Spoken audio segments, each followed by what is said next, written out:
So, mga guys, magandang gabi po sa inyo. Ito po yung Sony Xperia XA. Yung problema nito mga guys, not charging, no? So, palitan natin ang charging board mga guys. So, kung bago pa kayo sa channel, bago tayo magpatuloy sa video, please like and subscribe muna mga guys, no? Or share sa video na to. Very useful to mga guys. Okay, salamat. Okay. So ito na mga guys. Buksan na natin to. Dahan lang to mga guys, no? Sa gilid, ganyan. Ayan. Gamit kayo ng manipis na kuwan mga guys. Metal or plastic. Sa akin ito yung manipis na metal. Para sa madali na magtanggal sa cover, back cover mga guys. Yan. Ayan, para klaro mga guys yung ilaw. Oh, yan. Ayan. Ito mga guys, dahan-dahan lang. Ayan.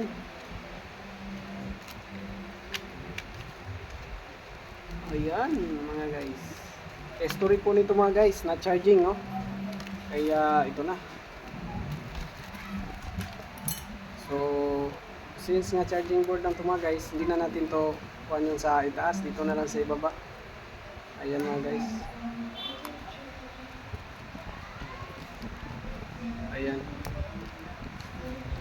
Hopefully makasubscribe kayo, yung hindi pa nakasubscribe sa mga guys ha. Para kunting tulong na sa channel natin.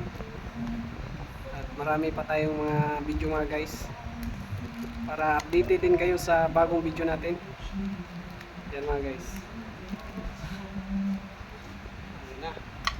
Tapos tanggal ng bolt, tanggal na natin yung one. Parang plastic niya mga guys. Ayun na. Kita natin yung charging board mga guys. So, ito na yung bago.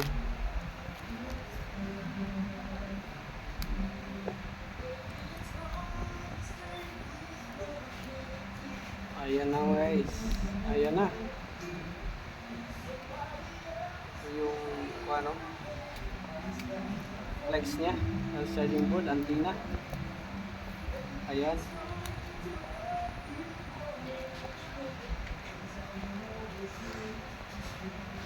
Yan, dahan-dahan natin ito yung sa vibration niya.